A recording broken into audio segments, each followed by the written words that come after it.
Hello everyone, welcome to today's video. In today's video, we've got a debate between me and Korin O'Keefe. The debate is Asura from Asura's Wrath versus Composite Dean from Supernatural. The rules of the debate is simple.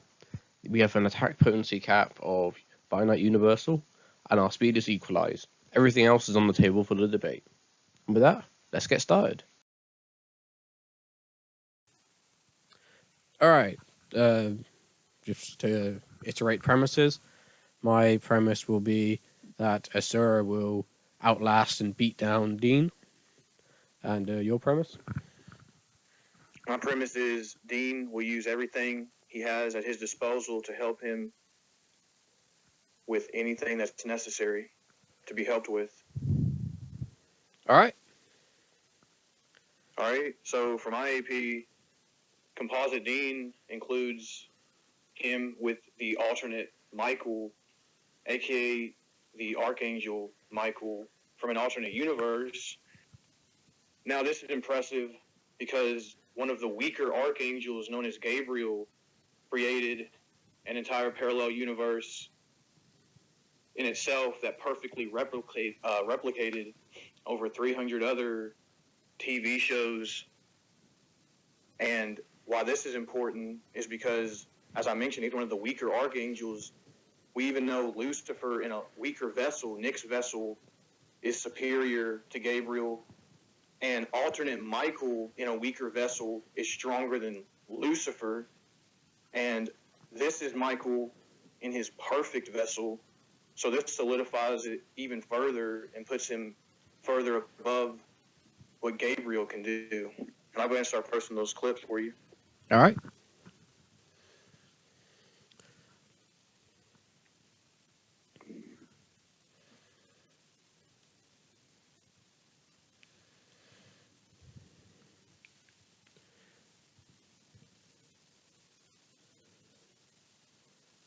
I think things I'd be most interested in is the 300 statement.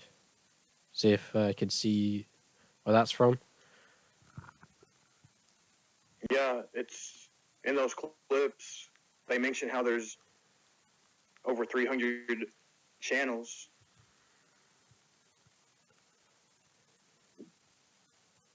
And the last clip, not the one I just sent, but the last one for the Gabriel stuff, is where he just dissolves it with a thought. Damn. Yeah.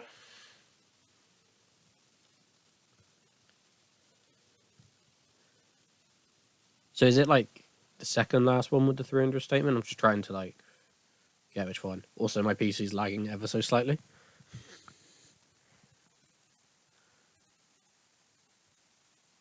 Yeah, I'll double check because there's 4 clips. I'm going to make sure which one it's in. Thank you.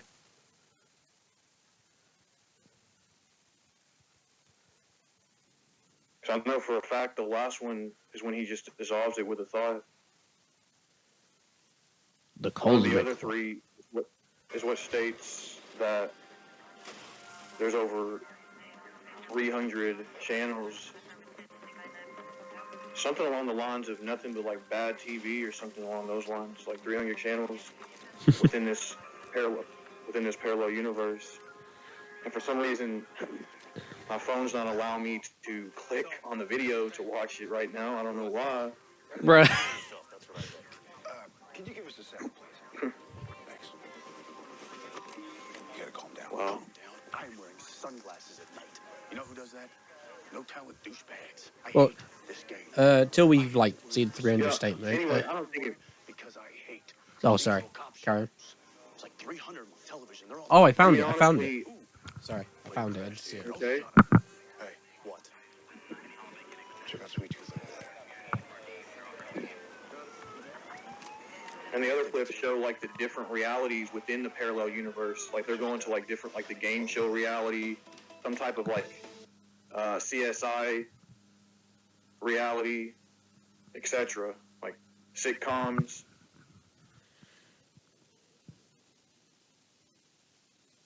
Okay.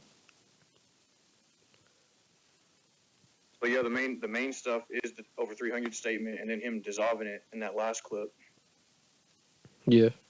In case you're interested, which one had the 300 statement, it was the CSI one. It was about 30 seconds into it.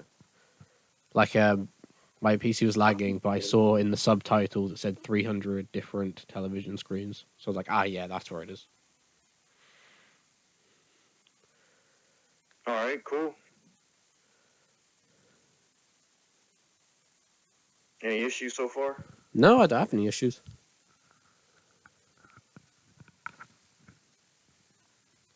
Okay. So, you agree my character upscales from that? So that's the scaling for... I forgot you said the character's name. It was his, his thought that was able to do. Gabriel? Gabriel, yeah, thank you. So can you, show... Or can you remind me why they upscale, sorry?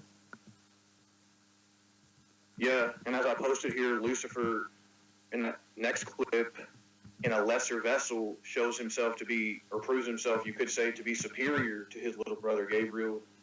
And alternate Michael, in a weaker vessel, proved himself to be stronger. He overpowered Lucifer. And Dean is Michael's perfect vessel. So he's even stronger than that. Damn. So in total, how many universes, would you say? Above Finite Universal? Well, I would at least say over, going off what we have here, over 300 3D Finite universes. Okay. For Gabriel. Alright, I got no issue with that. Alright. And then perfect vessel Dean just upscales, which if needed, I'll get more into that later, but... All right. For now, that's fine. If you accept my AP, you can go on to yours. Yeah, I do accept that. So, like yourself, I'll start off with something. Just get intuition like that. This was something. PC, stop lagging, please.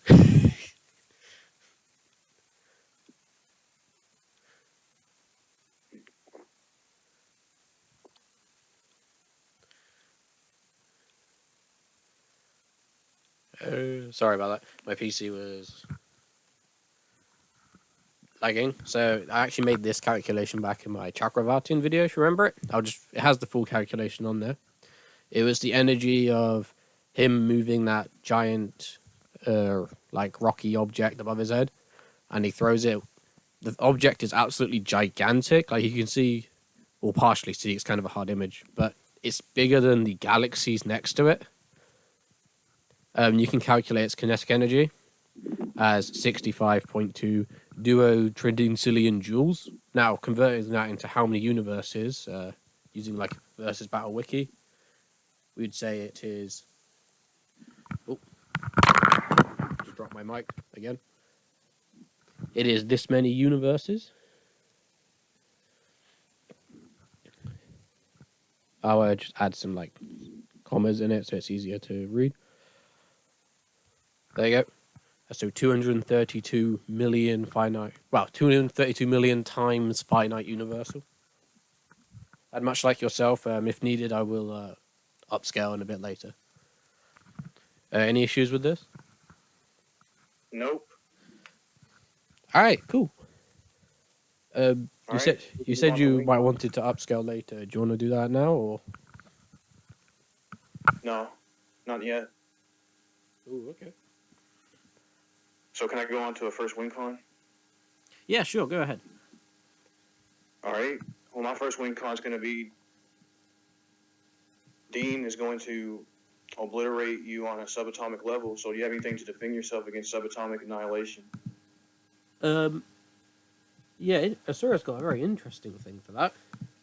So what Asura can do is he can, through his anger, straight up respawn parts of his body. So let's say you were to hit him and do the whole subatomic annihilation. If you were to do it, he would respawn it anyway. because it's subatomic annihilation only destroys like physical matter, so he could just quite literally respawn the limbs he like gets destroyed, and he can also do it to his body. What do you mean by respawn? So by respawn, I mean there can be no limb left, and through his rage, he can create a brand new one. It's the same way of how he actually grows his arms between forms. It's the same way as that, but he also can use it as a form of regeneration as well. Well, can you show him regenerating from subatomic destruction? I think I can do something a bit more interesting than that. So you know, what's it? You know a nuclear bomb, right? Mm-hmm. So nuclear blasts get weaker and weaker the more they spread out, which is a common thing. If you look at like nuke map or something, they have the pressure gets less and less as you go out.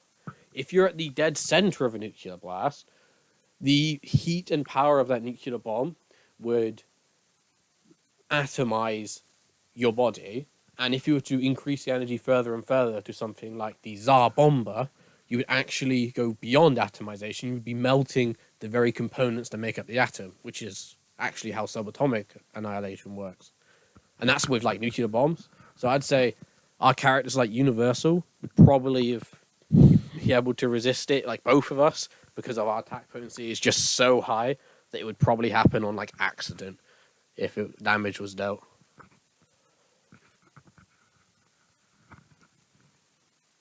I would have to disagree, because if your character hasn't shown like resistance to matter manip on a subatomic level, it would be a little bit of a stretch just to say you can get by with AP alone. Because we're in the same tier. It's not like you're a dimension above me. It's like there's nothing special. I would say you'd have to like demonstrate you can come back from that specifically. Let's give it a This is like a little more fundamental than just a normal conventional attack and even atomic attacks. Yeah. So you're saying like your attack potency with the subatomic annihilation to it. Let's give that a bit of thought. I'm not just simply attacking you in a conventional manner. I'm attacking you deeper than that, so to speak, on a subatomic level. So I would say attack power itself wouldn't necessarily protect you from something that attacks you subatomically. That would be like a little bit of a stretch, I would say. Because like there's nothing, I haven't seen anything to suggest just because like you have great attack power that can just allow you to resist matter manip on a subatomic level.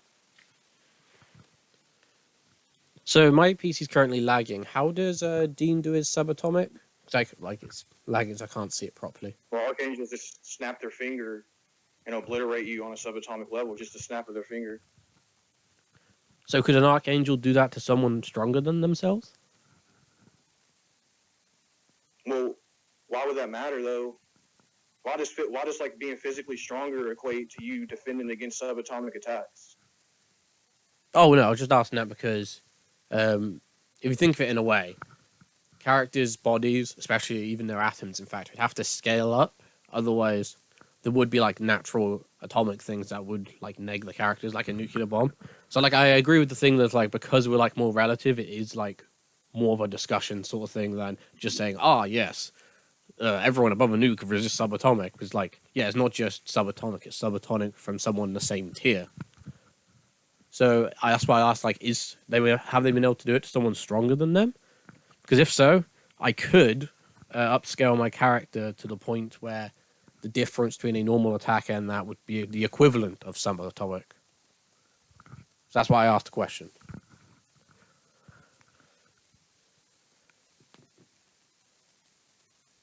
Well, they do it to people relative to them. But all right. Again, yeah. But again, like, can you show that you can regenerate from that? Oh, the regeneration, like, well, let's say it this way. If you get Asura's arm and you remove it and he regenerates a new one, he's regenerating it without any atoms whatsoever, without any subatomic particles. Because you can see his previous arm over there on the side, you know? So that's why I like how that works. He doesn't need any atoms to do that regen. Okay, well, how long does it take to regen? Depends on the occasion, and also depends if he's trying to transform at the same time. I would say for like, if he's angry right then and there, it'd be like snap of a finger.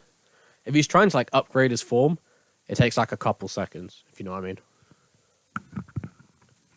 Well, are you able to demonstrate that? Yeah, I'll get because I don't have this on hand, so I have to quickly get it. Asura going in its like mantra form, with him just gaining arms, and that way you can like sort of see one of the like slower ways of which you can gain it. Yeah, that'll work. So Asura transform into.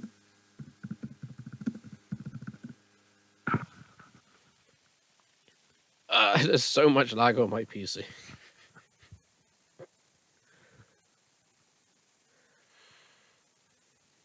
In fact, actually, I got something even better, because apparently YouTube doesn't know how to read and just gave me something better instead. So there was one time where he got annoyed and he had no arms whatsoever, and he became, well, it's not Berserker. It is Berserker. No, it's not. Yeah, it's cool. It's called Berserker Asura. I was trying to remember the name off by heart. And in that form, he didn't just gain arms, but he grew even further beyond that. I'm trying to load the video.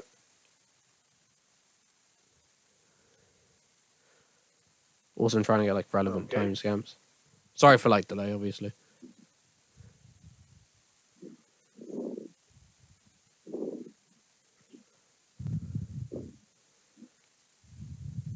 Okay, I think I copied it. Again, the lag's being weird.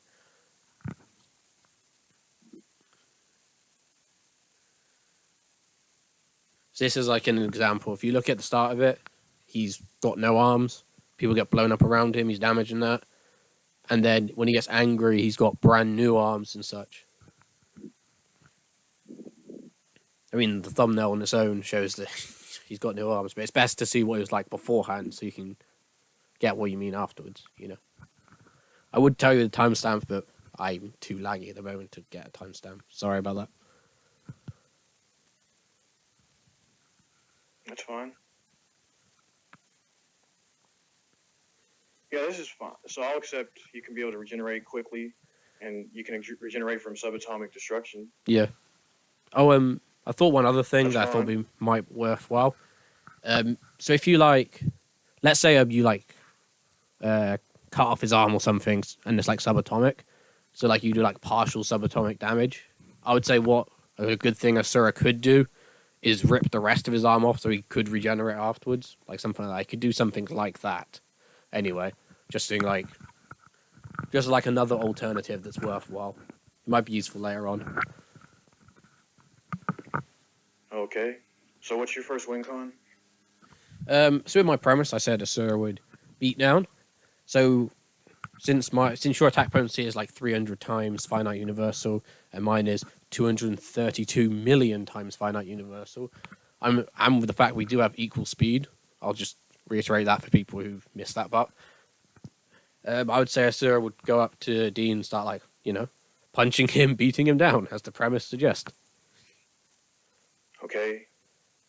Well, I would say due to Dean's passive luck manip, Asura won't even hit him. I'll post that.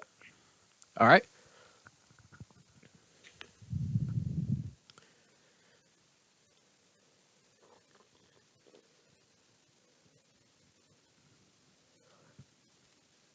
I think I remember the passive luck manip, but I might ask you to go into detail, which is why I'm like stopping you posting it. It's to do with like the lucky rabbit foot, isn't it? Yeah. Yeah.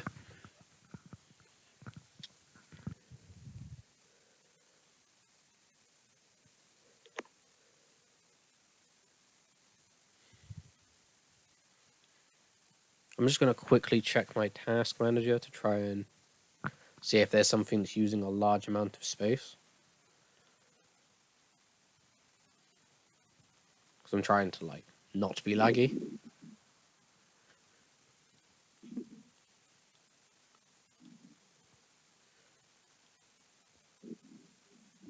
I posted the clips. They're not long.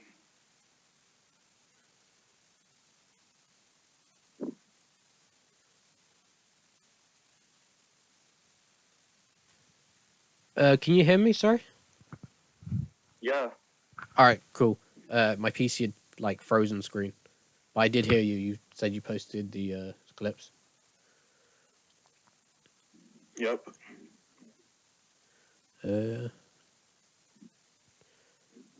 Yeah, there's nothing I can do to stop the lag. So pardon me while I try and watch these clips. Okay. Oh yeah, I remember Dean's is Batman. Oh, that's a funny one.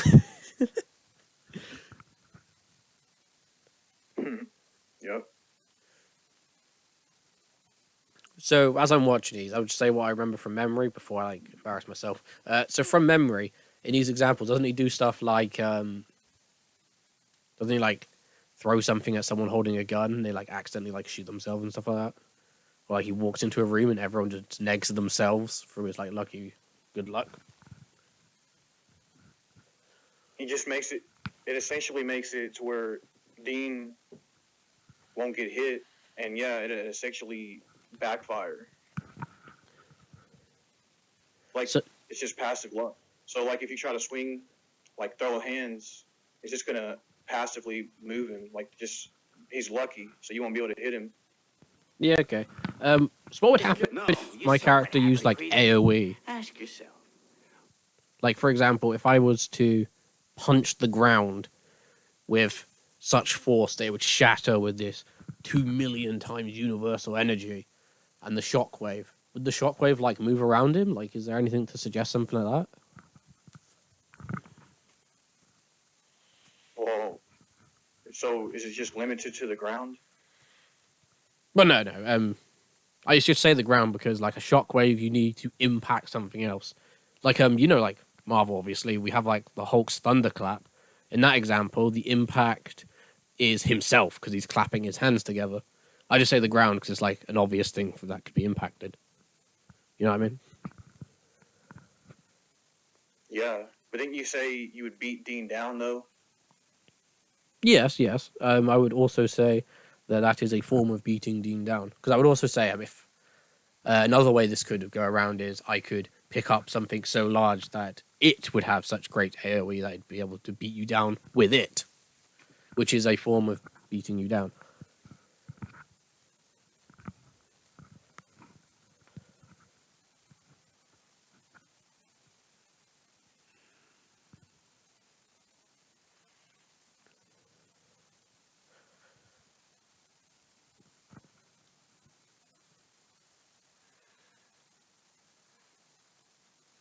Okay. Well, can this AoE affect the embodiment of death? I don't have an example for it affecting the embodiment of death. However, Because Dean, I was gonna say, like, would you agree affecting the embodiment of death is like being able to affect some like conceptual life and death, like hacks sort of thing?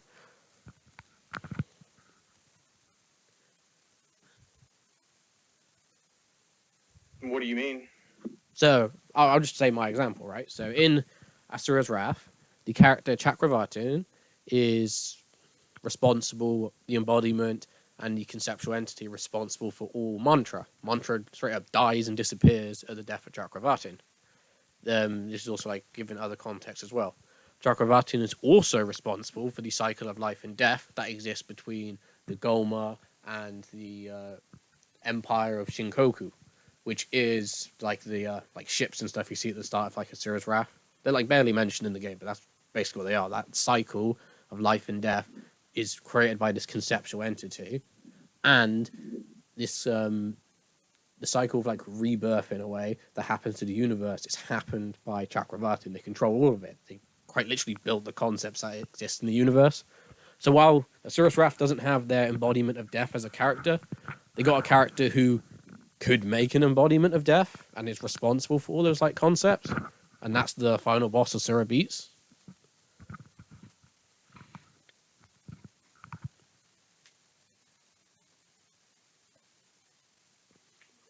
Okay. another question is, because Dean can fly along with the luck hacks, so what's the range or what's the widespread or whatever the area of effect on the shockwaves? So shockwaves dissipate per distance, right? So instead of saying like the range, oh my god, words. Instead of saying that the range of the shockwave, I should be saying like the range of where the potency is valid. So I'll get my established attack potency divided by yours, and then use what's called the inverse square law to say like how like close I'd need to be. In doing so, I'll just post all the steps so you can like see what I'm doing. Mike?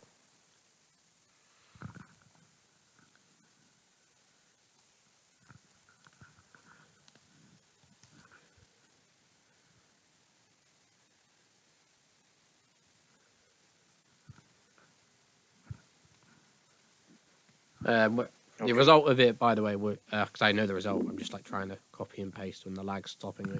The result of it is, in fact, 800 meters. Well, over 800 meters.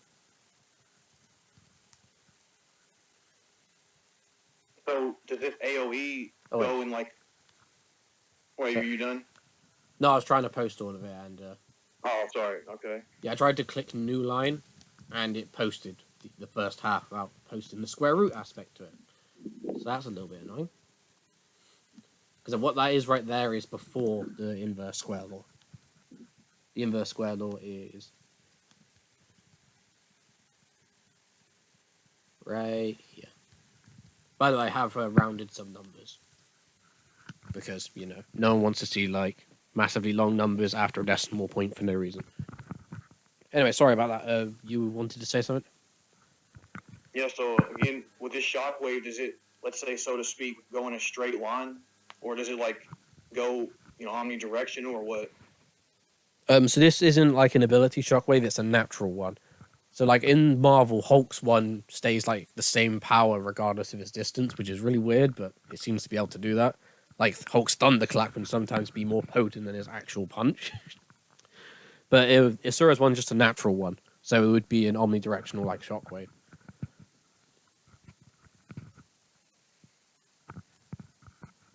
What I mean is, so if he shoots it at Dean, and Dean has this passive luck, he has flight, like, what's stopping it? Like, I'm getting at, his luck would just allow him to duck under and maneuver around the shockwaves because of the luck, and he can, like, fly. So, okay.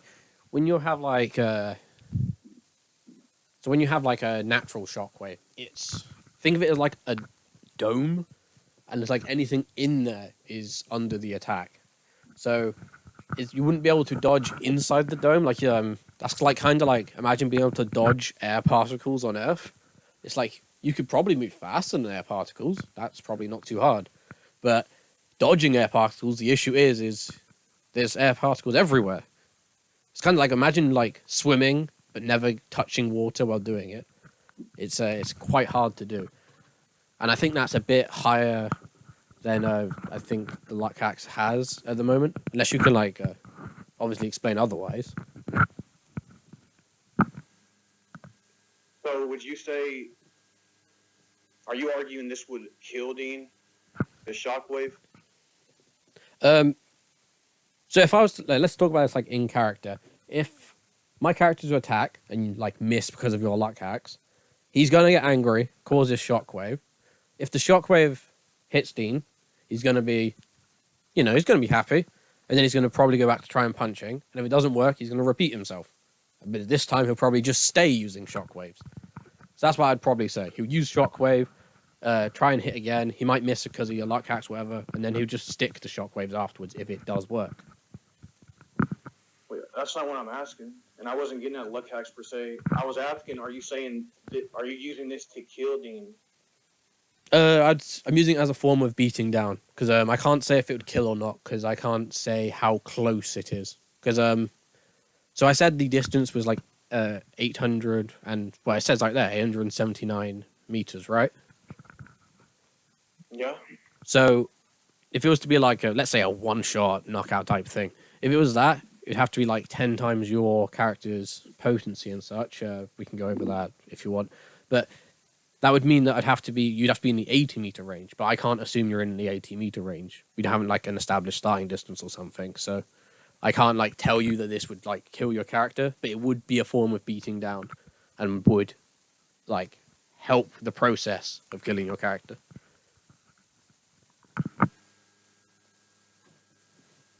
Okay.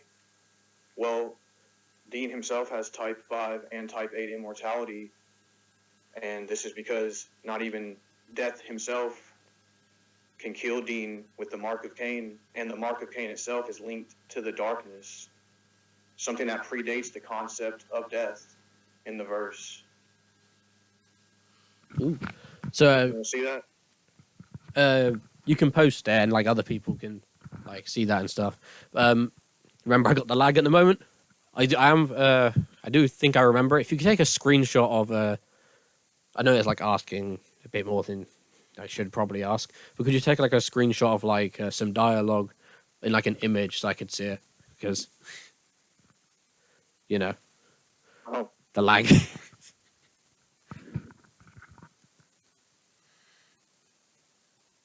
I don't think I'll be able to.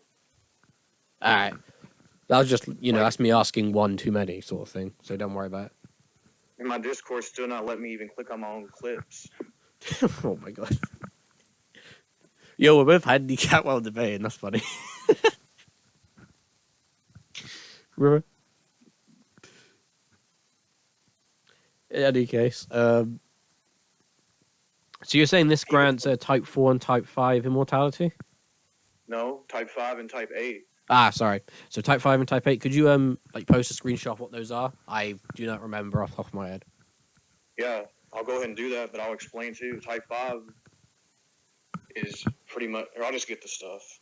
But Type 5 pretty much when, like, you can't be killed, like, by death or anything. And, like, the embodiment of death himself in that clip says, I can't kill you, Dean. And then we also know the Mark of Cain is directly connected to the darkness, who predates death. But I'll go ahead and get that off BSB since we agreed to use that. Yeah, okay, thank you.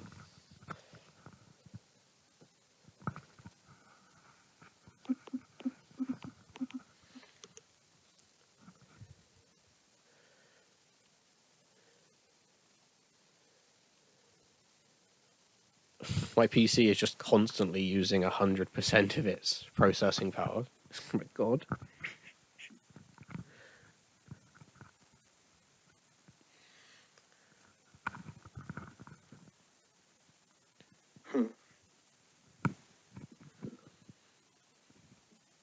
And then Type 8 is when you're like, it's like reliant, you're linked to something, like you cannot, as long as that thing pretty much exists, you can't essentially be permanently killed. But here's the screenshots. Thank you very much. No problem. So, if you say like, just like go on the Type 5 bit, so you say can't be killed by like conventional means, stuff like that. Does that mean like? That's not what I mean. No, I know. I'm trying to like get a like further understanding of like how it would like apply if a character was. So let's say I don't know.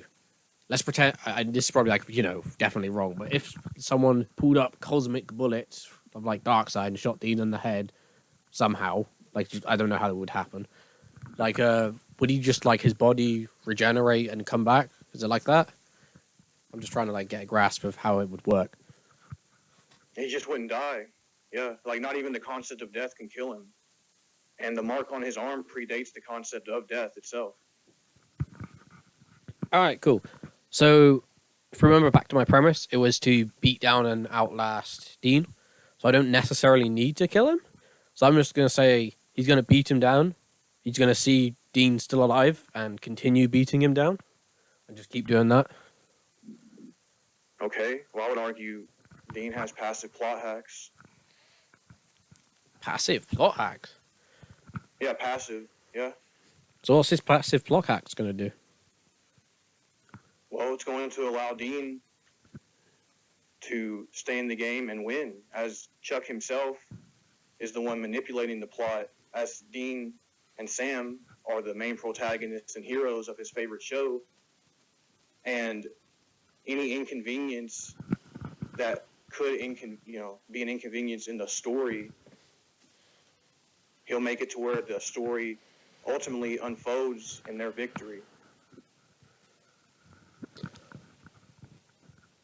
So when you say like ultimately unfolds into their victory, how does can you give an example of that happening in an unbearable scenario sort of thing, the type of scenario where it's like you have to throw a dart on a dartboard but there's no dart in your hand type thing? What do you mean? Sorry, it just came to my head the better way to phrase that. Could you show them winning in an impossible scenario? That's what I mean. In an impossible scenario, yeah, I can. Actually, that's a lot throughout the series. He actually won in the Apocalypse, which was an impossible scenario, against Perfect Vessel Lucifer, and at the last minute, Dean came out on top. Sorry, I was going to ask, can you explain why that's an impossible scenario? I don't mean to interrupt you. Yeah, because this was the end of the entire world, and Dean's just a normal human at the time. It's literally it was impossible for him to do anything. Lucifer was beating his ass, about to end him. And then at the last minute, the plot just went in his favor. Sam was able to regain a little bit of control over Lucifer and then force himself into the cage in hell. And that's one good example, a very blatant example, honestly, because again, Dean at the time is a normal human. It would be literally impossible for him to stop the apocalypse on his own. Okay, so this is my idea to go against this, and it's probably going to be the big tangent of this debate. So let's go over scenarios which the plot hacks can do, and let's see whether it'll work in this situation, right? So we have Asura from Asura's Wrath with almost 1 million times attack potency, slightly less than 1 million, but almost 1 million times the attack potency, beating down on Dean. And I'm saying he's going to keep doing this forever and ever. What would you propose the plot hacks do to help Dean? Well, there's a lot. So I would say it would allow him to touch Asura with death hacks, for one. And the death hack's going to, instant kill, something like that? Yeah. Asura can resurrect himself from death. In fact, he it's actually an interesting thing. At the start of the game, after the first time he died, his soul was meant to be consumed by the Goma, and his soul was meant to be collected by what was left of the Shinkoku Empire. And even though Asura got beat so badly that he lost his memories and was knocked out in the afterlife, so he has the worst defense scenario you can possibly imagine. He's so off guard, he doesn't even know who he is, nor is even conscious. For 15,000 years straight, they couldn't take his soul or do anything remotely related to him. It's actually so bad that he only woke up when Kkrimbus in the afterlife was like, yo, wake up, and appeared to him as a spider. And that didn't even wake him up then either. That just gave him enough consciousness to have a flashback to his daughter. I'll try and get that, but lag. This might be difficult. Well, resurrection, you say, how long would that take? It's varied. So it's varied. Resurrect, you're saying you don't have a direct resistance for death hacks, right?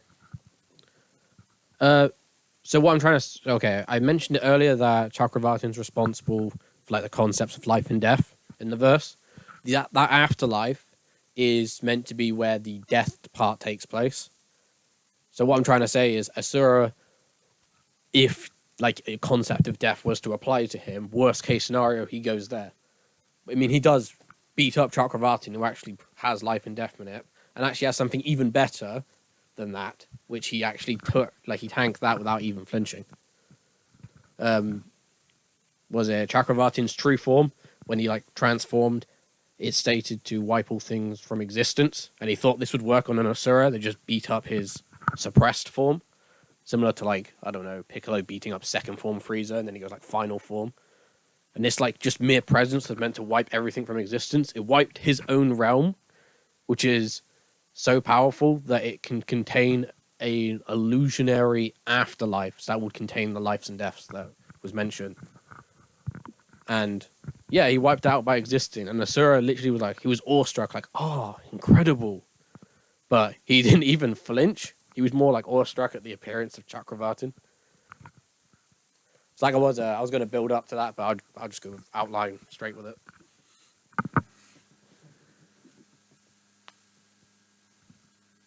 Okay. Let me get the life and death and the erasure statement, so, you know, evidence, stuff like that.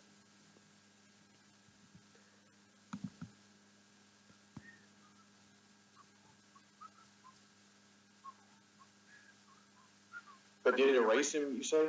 And he came back? No. So in that so what I was trying to say is, early in the game, in his worst case scenario, for 15,000 years straight, death hacks didn't apply to him. Well, he was like stuck in the afterlife with no memory, and the weakest he was throughout his entire history. But then, when pushed against the strongest of his verse, which is currently what we're using at the moment, the strongest version of Asura, something even greater than what you mentioned for like death hacks was used, and he didn't even flinch, nor did it affect him at all. So you could either say he could regenerate from it, worst case scenario, or you can say he's just so immune to it, he won't even flinch. You might not even recognize it happened. Yeah, but why does, like, that death hacks equate to, like, the embodiment of death touching you, though?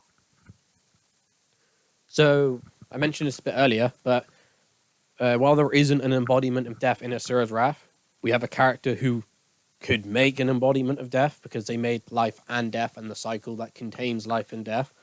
And that entire thing would be processed through that afterlife, which was illusionary in comparison to the realm that just got erased. So it's like upscaling type thing.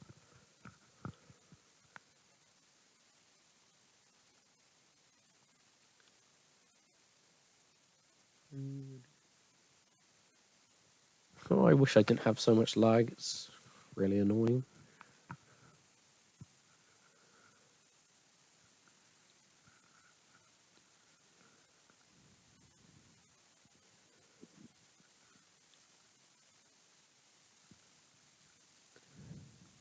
Are you gonna post something? Yeah, I'm trying to like get all the stuff up, but it's really annoying. Okay, so here's the erasure statement. I actually have like a screenshot of that, so I can shove that. BC. Here's the erasure statement. There's that. I'm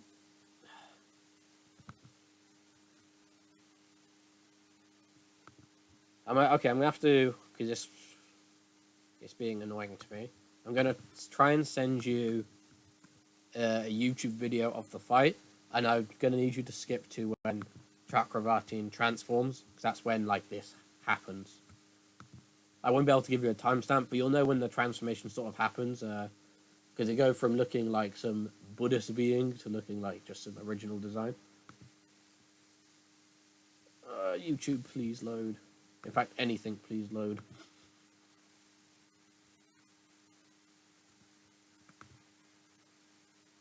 You know what, actually, wait. I'm being stupid. One moment, I'm going to use my phone to send it instead. My PC's lagging, I'll just use my phone.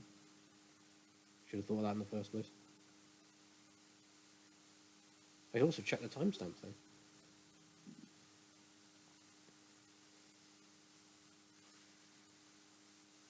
And please, no one in commentary moan at me for just now figuring that out. Come on, leave me alone.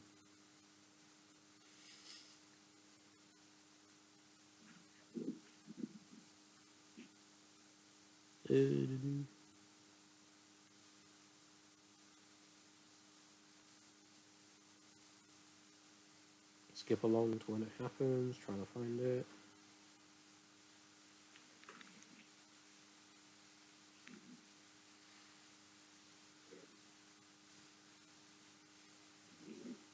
My phone disconnected from the Wi-Fi. Oh my god. Sorry.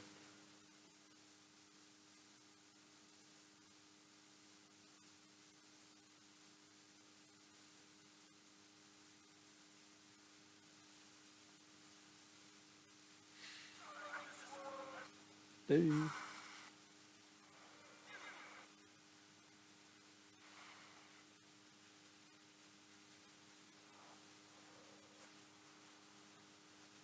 There you go.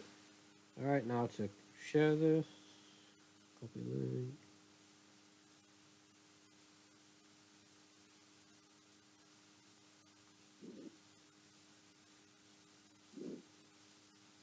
Okay. Yeah, sorry. You know. I shall erase your very concept. So did he do it?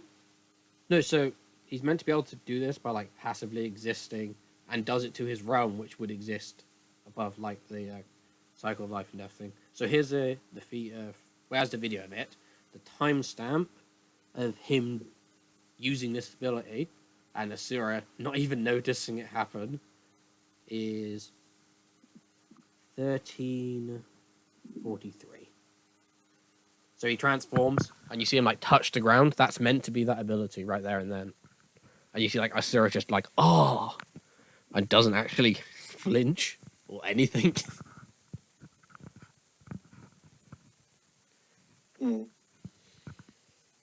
Interesting. Okay. So what's stopping this plot hacks from just putting Asura on pause, just like stopping him right in his place? Can it do that? Well, Azura's an inconvenience. No, like, has it shown to do that? That's what I meant by like this would be like the tangent point, because we were going over like all the things the plot hacks can do. I don't think that inherently matters, because again, if it's an inconvenience to him and Chuck's manipulating such a fundamental part of this battle, he could put you on pause if you don't have a resistance to that. If you're inconvenienced for his show, yeah. I don't think I inherently need to demonstrate that. All right, cool. Important. Yeah.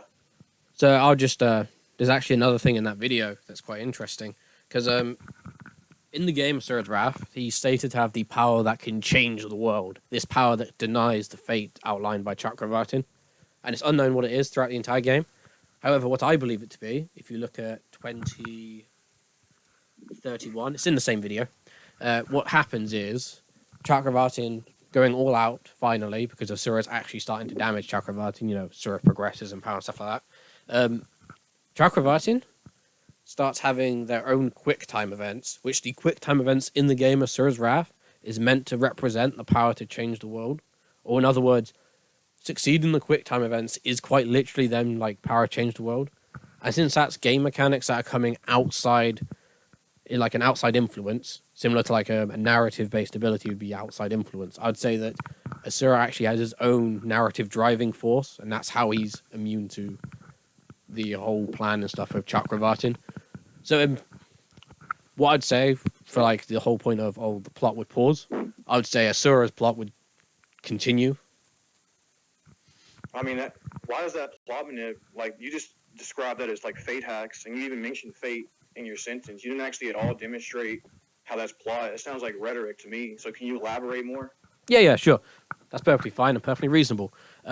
So Kkrimbus throughout the entire game, even in those lesser forms, like at the start of that thing, and even in an illusionary avatar, so it's not even real, but it can still like do damage and stuff like that.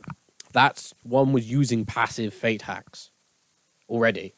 So this is completely different, and the only time it's ever shown for characters was Asura, whenever, because Asura's doing this all the time, Kkrimbus going all out right here and now, and the 2 times we play as Yasha in the game, when Asura was knocked out and Yasha was stated to be gaining the power Asura had, and states it himself, the power to change the world. So what he was doing was he was quite literally using Asura's ability, which is an unknown hacks, but I'm suggesting is plot hacks, based on the fact that it's based on the quick time events of a player. So that's why I'm saying like it's plot hacks, because of the mechanics of how the ability works. I just mentioned the fate hacks for context point thing. It's not actually like it's above the fate hacks. Is what I'm trying to say. I'm not saying it is fate hacks. Well, I would say even then that possibility in itself doesn't sound that likely. And you said yourself it's an unknown hacks, and you're just saying it's possible to be that. But what you're still explaining doesn't really demonstrate how he's controlling the plot itself, though, like Chuck's doing, like the actual plot, not just like some unknown, ambiguous thing. Like, and that I think hinders you in itself and hinders your possibility that it's possibly unknown as well. That's a likely possibility, just in the same. I'd agree that it being unknown makes it harder to explain. However, I think via the function of it being above characters who can passively, conceptually control fate and have been doing so throughout cycles and cycles, that's like one example of resisting something where they would tell, like you say, your plot hacks would say pause. Someone who's controlling all the fate and is doing so on a conceptual level throughout past and past, and Asura throughout his entire existence, always being immune to this, because of this, would be significant evidence towards resisting your ability. And I know yours is plot-based, and what I mentioned for his resistance is fate-based. I'm saying the plot element comes from the mechanics of how it works, which, yes, unknown. It's not stated to be plot or anything like that. We don't see too much evidence for it. But what I would say is that element of coming from the player, that outside person, is significant enough to be plot hacks, considering that when something's disconnected from the game itself, you cannot use things in the game for like a limitation. So I couldn't say it is fate hacks because the originator of this is something beyond the game itself and it's attached to Asura. So it would be illogical to use that. And I cannot think of a more suitable ability than plot hacks. If you can suggest a better one, I am open. Yeah, I would just argue it's a higher level, like a higher layer of fate hacks, to be honest. But fate hacks is in the game on a conceptual level. Yeah, so this is at a higher fundamental level. But how? And why does it's contained in the game? Yeah, but you're arguing game mechanics, and you're saying this is some. Why does a game mechanic equal to this? Like, why are you able to use game mechanics in this battle? So I'm saying the game mechanics justify how the ability works. Because, so like the quick time event thing I'm saying, that happens for Asura and Yasha via the player. But Chakravartin doesn't, that's not the player. Chakravartin does it themselves. So, that's like another way of doing it. But you're not, that's the thing, dude. Like, you're not playing as Asura right now. Oh, yeah, okay. So, what I'm trying to say is, the fact that Chakravartin themselves do it is acknowledgement in the game that the characters themselves can do it. So, I'm saying the game mechanic is the ability, and we have a character who we don't play as who actually has the ability themselves, and it shows it in the exact same way. And also, just another thing to quickly say on that, because, like, context, stuff like that. The story of Asura's Wrath, if we're using Peak Asura, which we are, then he succeeds in all his quick time events, succeeds in all his plot. So it would make sense that we'd be using it similar to how Chakravartin would, that it like succeeds. Speaking with, we also know that Asura, despite Chakravartin, still beat down Chakravartin. Yeah, so you said Asura is still using it within the game. No, so I'm saying Asura, story-wise, should be using it in-game, but the originator of the ability is outside the game, and in the story, Chakravartin literally does it without a player. So we would have to say that the ability is narrative-based because of how we know it works, but then we should also say that he doesn't need the player to do it, that is the only part that is limited via game mechanics. The only part limited by conventional game mechanics is the needing player aspect. Because that was another point you mentioned about, like, oh, we need, like, the player for this. Which I'm not actually sure if that's needed, by the way. Like, he might not, him needing the player, even if he did, might not actually be relevant.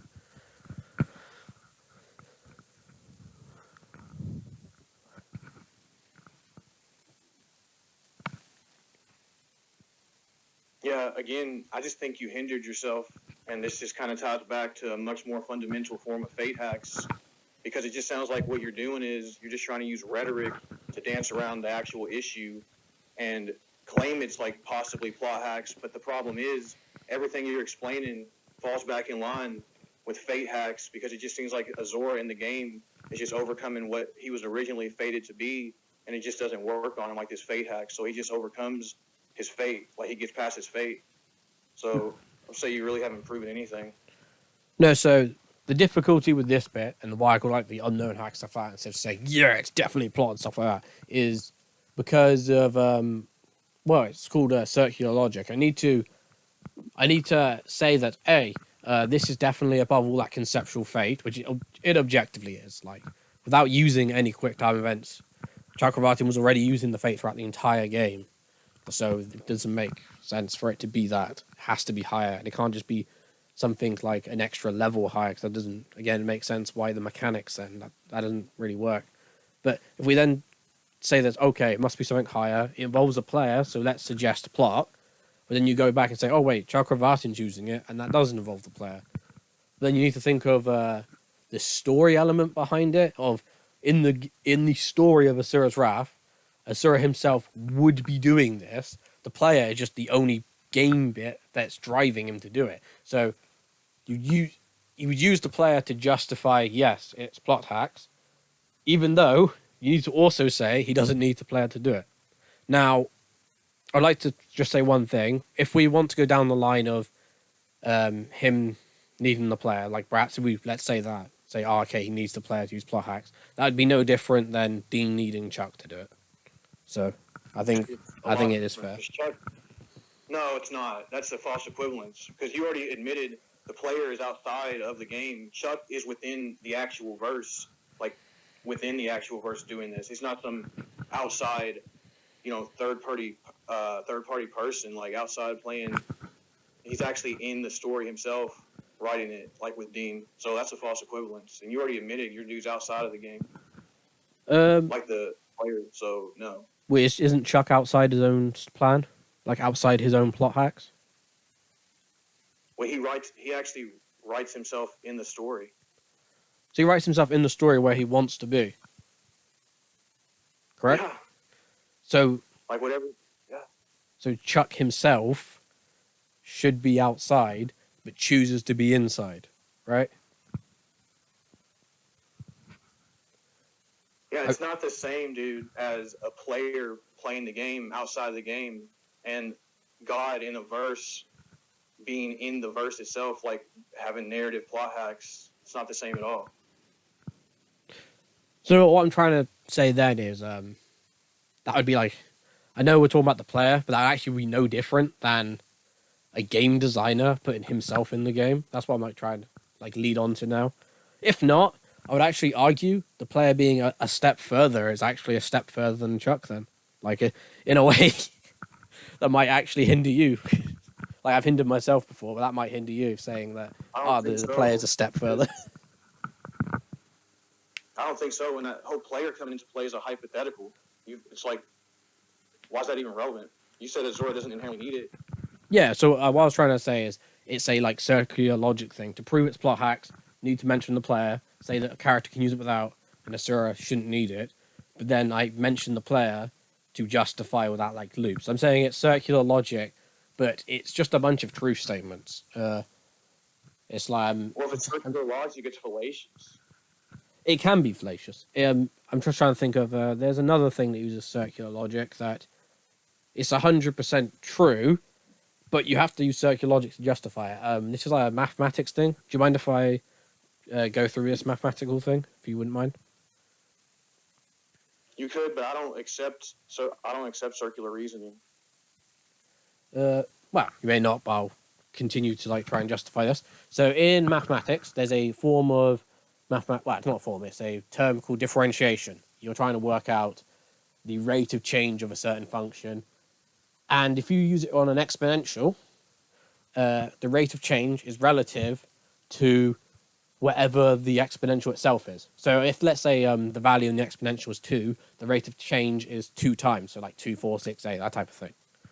When you differentiate it, you can get that rate of change, but you also get a slight constant type thing to tell you how it would change if you continue differentiating over and over, because it would actually change that rate of change, and they all go towards the constant known as E. So that's a proof thing there. But to prove that they actually approach E, we need to use the opposite of the exponential, the natural log. And when we use the natural log, we only can prove the natural log works by diving into the exponential and saying, if we put exponential in the logarithm function and as the natural log, we get such. So it's actually a circular logic between the two of them to prove something is correct, because otherwise the proof is just saying, oh, this trend matches. And that's what I'm just like started off with. I started off with, hey, it makes sense that it has to be something far beyond conceptual fate hacks. Like, the conceptual fate is a character's passive existence in the lowest form, and Asura was always above that while he was knocked out unconscious and stuff like that. And then you bring in the aspect of the gaming character, the player, as the evidence of why it would be plot as opposed to something else.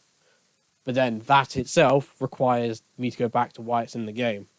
So I think it's justifiable to use circular logic in this case, because the whole point of why circular logic is a fallacy is normally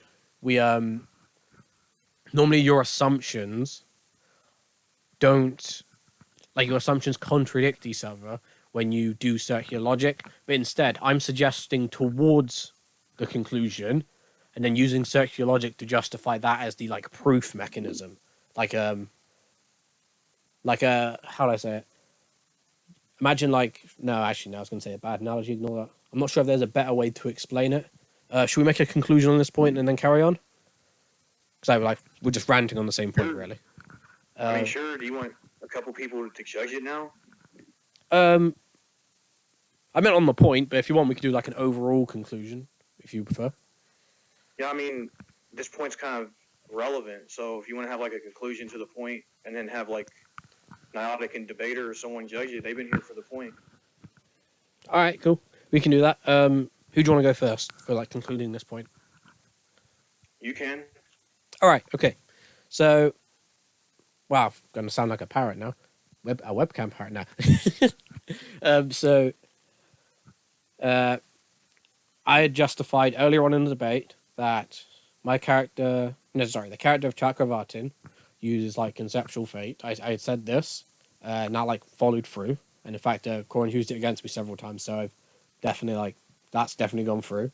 That conceptual fate is used to dictate all the events in the verse in the cycle that happens over and over again. That is completely different to the true form of Chakravartin being able to... Sorry, I just noticed you see in Scan Zone 2, Debater just said something.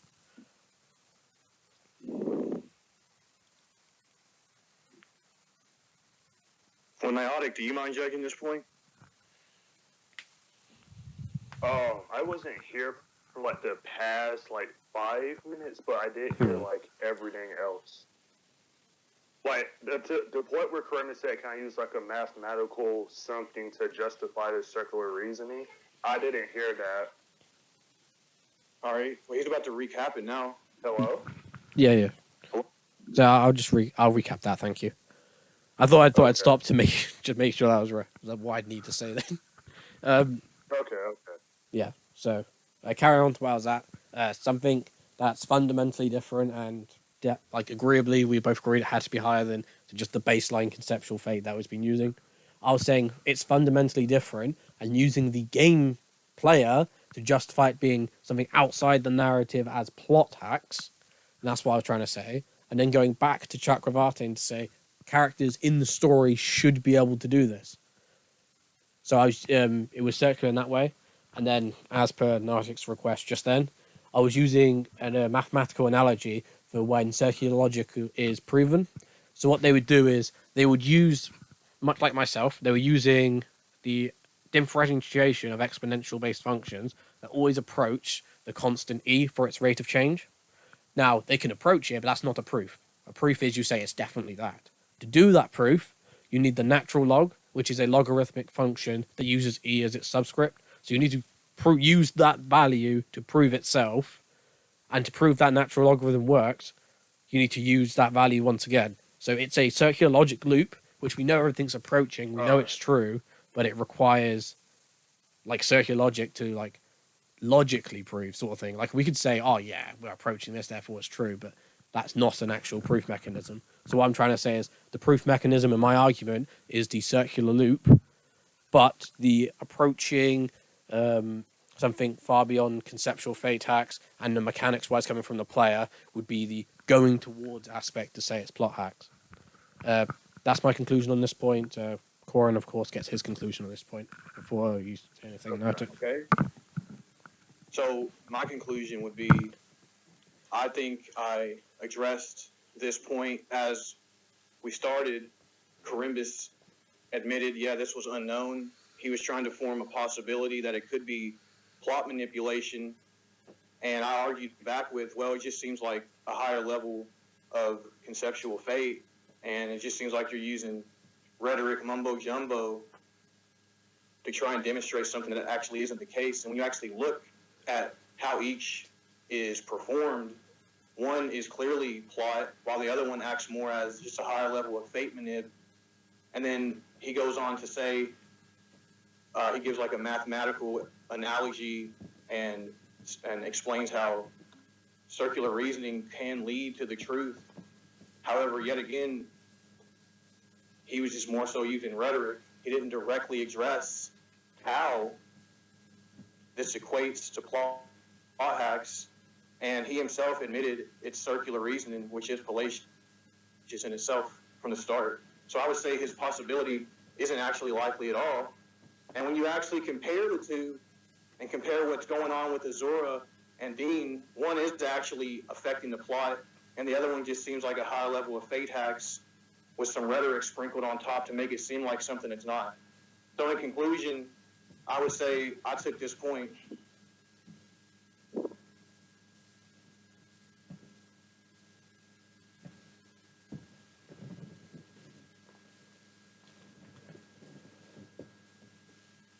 Hello? Hello, did you hear me? Yeah, I heard you. I thought I cut out at the end because the way you ended it, I thought you cut out. All right. So I was checking my Discord. Wait. Can you just repeat the last thing Korin said then to make sure you heard the full thing? Oh, I heard it. It's just that the way he ended it made it sound like he cut out for me. So I thought he cut out. So I was checking my Discord. But I did hear it though. Okay then. All right. So I guess I would have to edge overall more to Korin. I feel like he was just able to just point out how definitively it couldn't just be plot hacks. I do think it being a higher form of fate hacks could also just be a possibility that's just as equal as it being plot hacks as well. And I do think Korin's way of differentiating the two of them between what plot hacks and what fate hacks look like was suitable enough for him to take the point in my eyes. But that would be my judgment overall. Okay. All right then. Okay. So, the last thing that was mentioned for the plot hacks was you said your plot hacks would freeze my character in place. That was the last thing you said, right? Yeah, because you're an inconvenience. Yeah. So can you show that happening? I already explained why I didn't need to, and we've already moved on. Are you going to backtrack? Actually, in this thing, yeah, because I believe the reasoning being to was the inconvenience. I think that was the reasoning for it. So I'm going to backtrack on that. Yes. Well, I actually added on more than that. Oh, But, can you repeat it then? Sorry. yeah, so for one, if you are an inconvenience to Dean, the plot will inevitably unfold in his victory. So I don't think I inherently need to show an instance where Chuck froze someone in place, because Chuck himself is manipulating the plot, which you don't have a way around as of now. So I don't see any reason whatsoever from what's stopping him from just pausing Asura because you're an inconvenience to his favorite show. And it's not. Go on. Yeah, sorry. I was just going to say something. what is the potency of the plot hacks? Like, if you were to like slap on a like a Charles Xavier, his mind hacks can affect things in the astral range. Like, what was the potency of this plot hacks? 4 to 5D easily, maybe even higher. Is there a hacks cap in this tournament? No, that came down to us to determine. We never agreed to anything. I mean, we'll make sure to look at the rules real quick just to double check. Yeah, I don't remember. That's a genuine question. I'm like, is there a hacks cap in this tournament?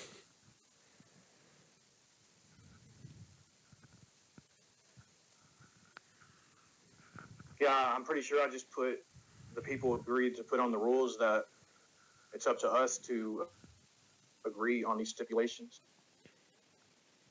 All right, cool. I have some other things to then address, which is going to be, this is going to be quite interesting. So the inconvenience will, what? So you say as freeze Asura or something similar. What would happen? And this is like a genuine question. What would happen if the plot doesn't recognize Asura as an inconvenience? What do you mean? So, what? So this is. I'm going to presume Supernatural is definitely a good story, and by that I mean when you say something's an inconvenience, it doesn't happen to every little thing that's ever like came against Dean. Like it's only for things that he's like fully necessary for. So I want to ask exactly that. If the plot hack doesn't deem, no, okay, sorry, that didn't come out right. If the plot hacks doesn't deem this fully necessary, then why would it work? Why would it be used? If Azura is the reason why, so are you arguing that this wouldn't be an inconvenience? Yeah, I'm saying that once like the conditions met that Asura can win, then it's over. Like there wouldn't be an inconvenience in that way, because the way of outlasting has a finite time limit on VSB. Well, you're not understanding, dude. Since this is actually passive right from the start, right? You're already going to be, if we're in a fucking battle, dude, right? And you're trying to hurt me, like that's going to pose an inconvenience for Dean being in Supernatural, like Chuck's favorite show. So this is actually helping me more because it's not this is actually a huge inconvenience because like this dude's very threatening. He poses a threat and an inconvenience to Chuck's show, and which has already been accepted. Like that hasn't been contested at all. So, and I don't even have to activate it for it to be the case. Like it's just there from the start. You're already going to be recognized as an inconvenience. Yeah, let me finish, please. And then once you're recognized as an inconvenience, this is already there. Like the story's going to unfold for Dean's inevitable victory. So you're not going to be able to do what you say you can do, dude. Especially if you don't have any resistance to plot hacks. No, sorry, I want to ask, what was accepted? Because I'm pretty sure me asking about what qualifies as an inconvenience is not the same as me saying, can you use your plot hacks for an inconvenience? I think those are two very different questions. Yeah. So for one, we've already moved on from the point of Dean having passive plot from Chuck. Like that wasn't contested at all. That's not why I asked, Korin. Dude, you're not understanding, dude. Right? Are you gonna let me finish? Yeah. Okay, thank you. What I'm saying is, Azura is a big inconvenience because one, you have higher AP, right? You have higher AP, so you pose a threat to Dean, and in turn, that would inconvenience the plot of Supernatural for Chuck. That's his favorite show. So again, this falls back to I see literally no reason to suggest it wouldn't be an inconvenience. And it just seems like you're just, again, nitpicking and using rhetoric without actually having any like sound foundation behind it, bro. So I mean, I asked a question. I'm not sure how asking a question can lead to not having a foundation. Yeah. So you're saying it would be an inconvenience. Let's go to the reasoning why. It's an inconvenience because my character has higher AP and is beating down on one of his favorite characters, correct? Yeah, and is going to attempt to do that, yeah. So you're saying not So that's, one... That's really an Sorry. inconvenience for the. Yeah, that's an inconvenience for Dean, dude. I thought it was an inconvenience. It needs to be an inconvenience for Chuck's story. Is Dean part of Chuck's story? Yes, but I'd also say that getting beaten down in Chuck's story is something that he's probably had happen before. I'm not going to say that... Well, I think you wouldn't say either that Dean's never been beaten down in Chuck's story before. That's the issue, though. See, that falls back in line with that falls back to this middle space we're in, bro. We're not in that story right now. Chuck's here observing this, right? He's manipulating the plot. So this isn't just in his story of the plot of Supernatural. This is outside, so he still needs Dean to be in the episodes of Supernatural. That's the thing. So the inconvenience is you're trying to prevent Dean from being in the show. That's the thing. Like, that's a huge inconvenience. Like, if you're going to like try to kill him, not saying that you said that inherently, I'm just giving an example, or like beat him down, right? Like beat him down to death or beat him down and knock him out. That's clearly an inconvenience for the plot itself of the show of Supernatural. So in Chuck's eyes, that would be a huge inconvenience for his favorite character. So again, I don't see anything that addresses what I'm saying. I actually think you made a slip up there. You might not have noticed it, but you just said that this takes place outside Chuck's story. So I've got to ask, can you prove Chuck has plot hacks that goes outside his own story? Dude, that doesn't matter. I think it does, because if he's got plot hacks over his story... Dude. Yeah, it does. Shit. That's not rat shit. That's not rat shit. That's an honest question. Dude, It's a really ratty, big bro. question. That's so ratty, dude. That's not... Yeah, it's called plot hacks, which has already been accepted. Yeah, I agree. Like, and I've said he's got his plot yes. hacks, right? And when we're going over this plot hacks, going over the details of how it works, you've just told me it's all from Chuck in his story, and then just told me this is currently outside the story. That's what I meant by your slip up. Yeah, so exactly. So why wouldn't the plot? It's still plot hacks, dude. That's passive for Dean himself from Chuck. So it's still a hacks that applies here, and you're still an inconvenience. And Chuck still needs Dean to be back in the story. He's his favorite character. I don't see why that invalidates shit, to be honest. This is something passive that just happens at the start of the battle. So you're talking about this like plot hacks for Chuck's story, and then you've also said it's not in Chuck's story anymore. You said that yourself. You did. Yeah, so what? So if it's not in there, how can he have any control over the plot that he doesn't have? Because this is a different plot.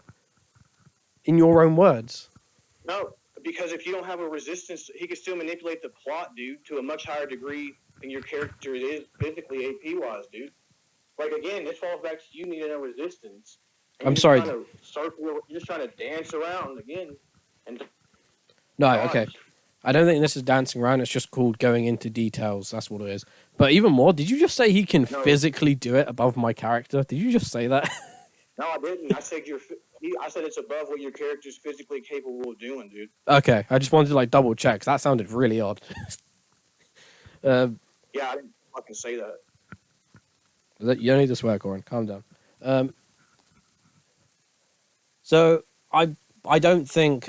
Well, I'm actually being quite honest. I think that with you saying that he's got the power in Chuck's story, and then also saying this is outside Chuck's story, it really sounds like he's unavailable here. It's like imagine being in Avatar and having the ability to water bend, and there's no water around you. It's like I'm not saying your character doesn't have plot hacks. I'm saying he can't use it in this scenario, based on what's been said so far between us. Dude, that doesn't at all mean he can't use it, as I've already explained. Like, that doesn't invalidate it not being able to work, dude. Like, it's actually like a passive thing for Dean himself on the battlefield. So, just because he's not in the Supernatural story right now does not at all invalidate the plot hacks not being able to work. I can literally say that for anything in fiction, dude. Oh, it's not in its story. So why would that fate hacks, for example, like why would that work on the fate in this battle if it's only been shown to work in that story? That doesn't make any sense. Actually, so here's the thing. I've never once said Asura's gonna use fate hacks. I said he's above the fate hacks. I said it as an example. Don't like straw man. No. I'm like following up from it. So what I'm trying to say is, because I haven't used it at all, I'm not saying that my character would, and because of that, I would agree that not being in that fate, like your character's not in Chakravartin's fate, so I wouldn't say that fate would ever apply to your character. So why would the plot hacks of a different story be affecting my character who isn't in your plot, which you have said? Because you're still in this battle with Dean, who has passive plot, and you're still an inconvenience to him. Okay, it doesn't matter. Sorry. If it, like what? Oh, sorry. I was gonna just say, if we have to go over, we actually do have to go over this because it's quite direct. We have you saying that Chuck has his plot hacks over all of Supernatural, and you say he can do anything in Supernatural with that plot hacks. And now you then said that this battle is outside the Supernatural plot. The only thing Chuck can manipulate, or have been shown or stated, or any evidence to manipulate, would be the things in Supernatural he's given it to. So if there is any application of this plot hacks that could be used in this battle, it would only be on the only thing supernatural in this battle. And by supernatural, I mean from the verse supernatural, obviously, which would be on Dean. My character's not from it. You can't, perhaps the plot hacks will make Dean forever invincible or something like that. Or it'll try and teleport him away to get him out of there. Perhaps Chuck's plot hacks will send him back to Supernatural. But he wouldn't be able to, if we go back to what your plot hacks wincon was, to freeze my character. Because that's why it's extremely relevant.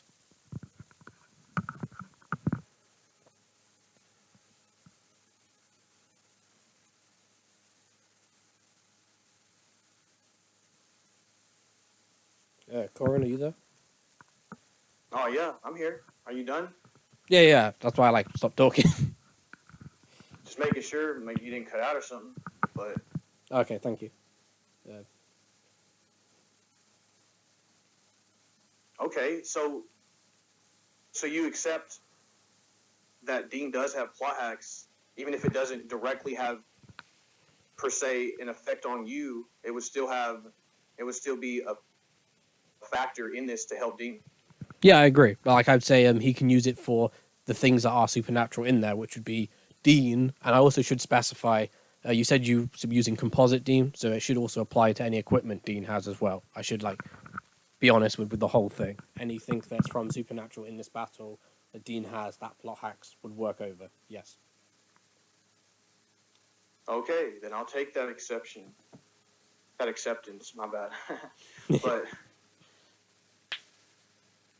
also, yeah. So, okay. Then that leaves me, since that's accepted, then he could just make Dean invincible, since that's part of the plot. So if Dean's invincible, so that changes me beating down and Dean regenerating to him punching Dean, and then Dean's undamaged the whole time. So another way for a wincon to happen is a way of restraining, isn't it? So could Asura just restrain Dean for what's the time frame on Versatile Wiki? I've forgotten. Restrain goes against your premise, though. Ah, you're right. My bad. That is my bad on That's me. not beating him down anymore. Yeah. Yeah, you're 100% right on that. So my premise was to beat down and outlast. So I can't damage you via the beating down because Chuck has made you invincible. So that's that. But the beating down being invincible doesn't stop. What do you say? I just want to ask this. It may sound unrelated, but it is actually related. Have you seen the One Punch Man, Saitama versus Carnage Kabuto? Have you seen that fight? Dude, I'm gonna be honest. The only fights I've seen of One Punch Man is the Deep Sea King stuff with Genos and Speed of Sound and Boros and Saitama. I don't really watch One Punch Man. Ah, god damn it! So in that fight, Saitama obviously wins it by one shot in Carnage Kabuto, but what happens is, despite Saitama being undamaged by anything Carnage Kabuto could do, he could still like knock him around.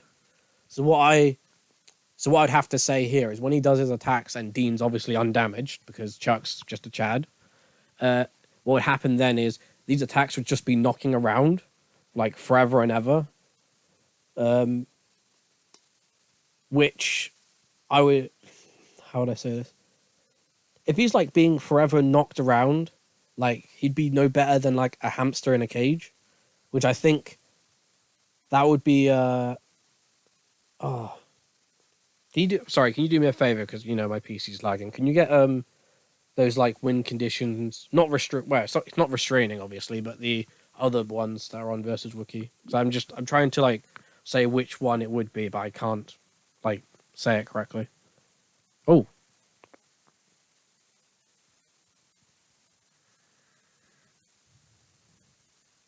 Yo, Korin, you okay? Yeah, I had to like re-enter. You starting to cut out. My bad. Yeah, no problem. I saw you drop out and I was like, damn, there must be connection or something. Don't worry about it. It's all good. Is this debate equal speed, by the way? Yeah. Yeah. It's equal speed. We did say that earlier on in the debate after the AP point, and we iterated it after that. I bet it's debater asking. All right, so what was you saying though, bro? I was actually requesting something of you. If you could get like on versus wiki all those like, so it's not restraining, but then you have like all the time it takes to like come back from death and other things similar to that. Like I'm not saying it's coming back from death. That's wrong as well. I just wanted to like read off the list what those things are, because I'm trying to like say which one this would be, and I want to say it correctly. So you're asking for SBA, right? You Yeah. I glitched again. Oh, okay, I'm just making sure. All right. I don't know where it is on versus Battle Wiki, so. I mean,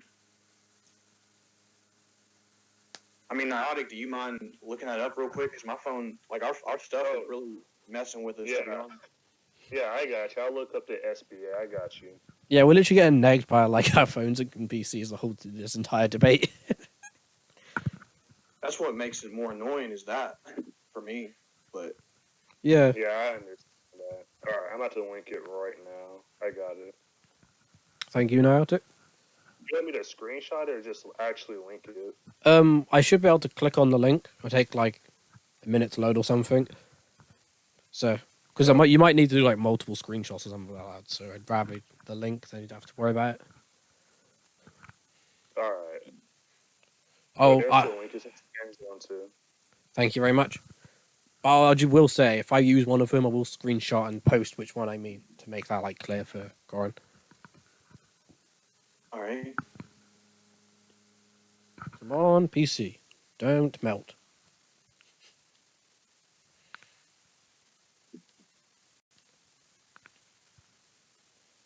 Sorry, it's still loading.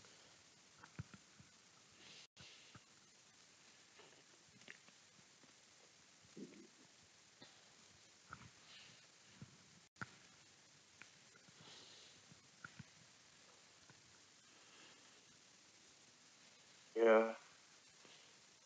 Oh, it's frozen loading. Come on, please.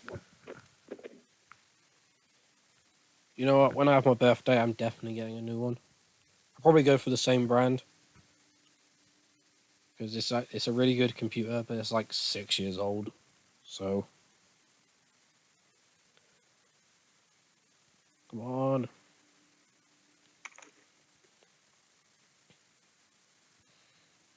It has been almost an hour and a half, by the way, since we started.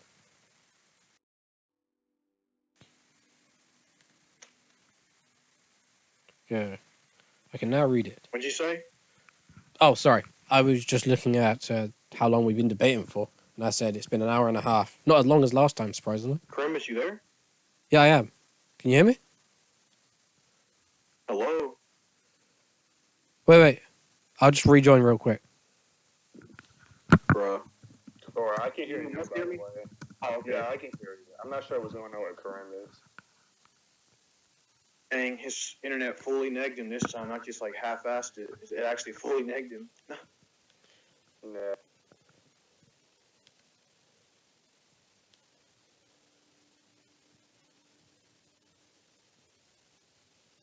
Hello? Hello, you're back. Yeah. Yo, I could hear you guys while I was trying to talk. It's like, yeah, I can hear you. What do you mean? What? And then you guys were saying I weren't there. I was like, what? No, I was just like, bro, I was making comments saying, yo, I need a new computer and stuff like that. Bruh. Terrible. I was like saying, oh, I've had this computer for 6 years. It's really good, but it's definitely not out of character. Like, it's past its best by date. God damn it. I'm not sure how more irony it can be.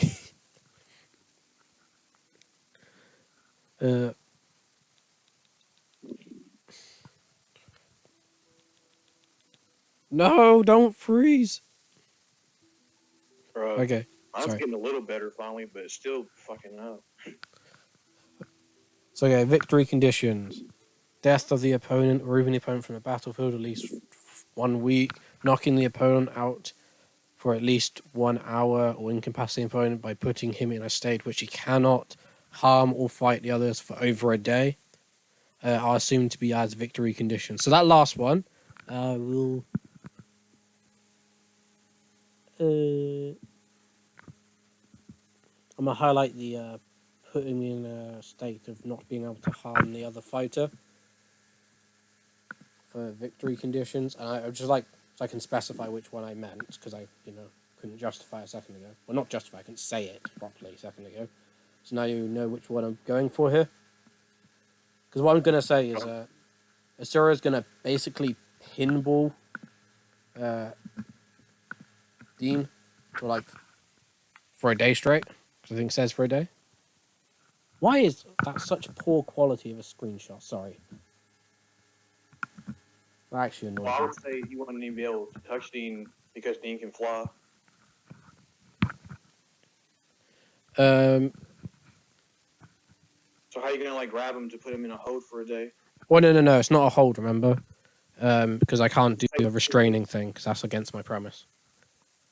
Yeah. So So what'd you say specifically again? I just don't want to misconstrue what you said. yeah, no problem. Because I'm the easiest way to go about it would be restraining, but my premise stops me from doing that. So what I'm saying here is, it says you by incapacitating, which we can't do, but by putting him in a, it says him, it assumes gender. Well, by putting him in a state which he cannot harm the other fighter or fighters. So what I was trying to say is, Asura is going to beat down, which the beatdown is not going to damage Dean because of the plot hacks, as we discussed. But it's going to happen for a period of time, which would be considered a win by making sure Dean couldn't fight back.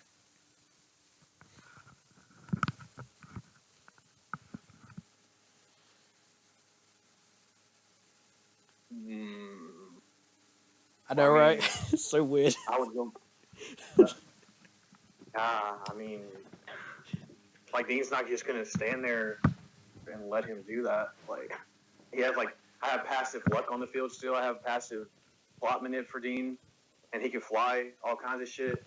So I don't think he's just gonna allow Asura to sit there and beat him down for a day. To be honest, that's not a thing. So it says by putting him in a state where you cannot harm the other fighters. There is actually another thing Asura could do to make that condition technically true. So I think you remember this from Asura's Wrath, but Asura, he progresses throughout the games and stuff. He started off destroying Goma that were 800 kilometers in size, multi-continental stuff, big cool stuff like that. And now he's 200 million times universal.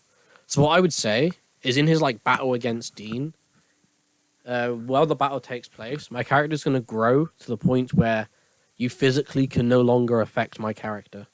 And that would be putting Dean in a state where he could no longer harm the other fighter.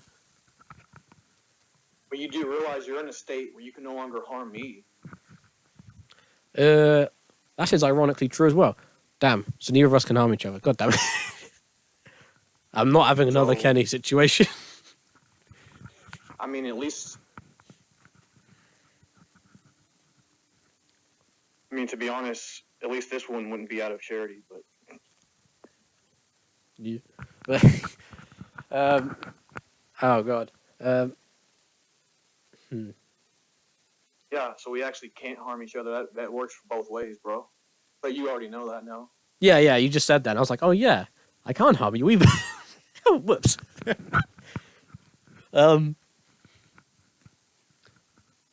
Damn. I'm not sure how to go forward with this. Any ideas? Do a coin toss. Coin toss. No, I'm kidding.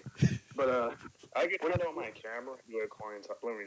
No, you're not doing a coin toss. well, to be honest, your premise hasn't been fulfilled. Mine would still be fulfilled because it still helps Dean, and I already specified in any way that's necessary to help him. So, like, mine would still be fulfilled.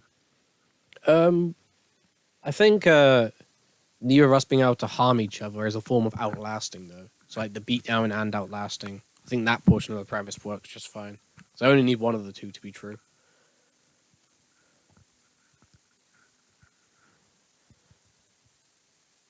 Okay, so we can't. Yeah, you just said we can't harm each other. So what are you getting at? Well, no, I was saying that you were saying like my premise wasn't true, but I was like, our character could beat down even if it like is ineffective. He could beat down and then outlast, because the outlast bit would be going on forever and ever. But if we're both doing that tactic because we can't harm each other, then we both would be like true in that aspect. Not the true debate, as in like true. So would you call it a stalemate? We're gonna have to because we can't do anything. Okay, then a stalemate then. Yeah.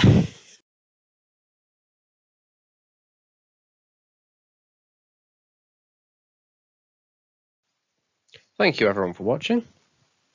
If you enjoyed this debate, check out the rest of my channel and the other debates on the channel, as well as check out Korin O'Keefe's channel. Furthermore, there's a video here linking to my most recent one. It's an SCP video. And with that, thank you all for watching. See you all next time.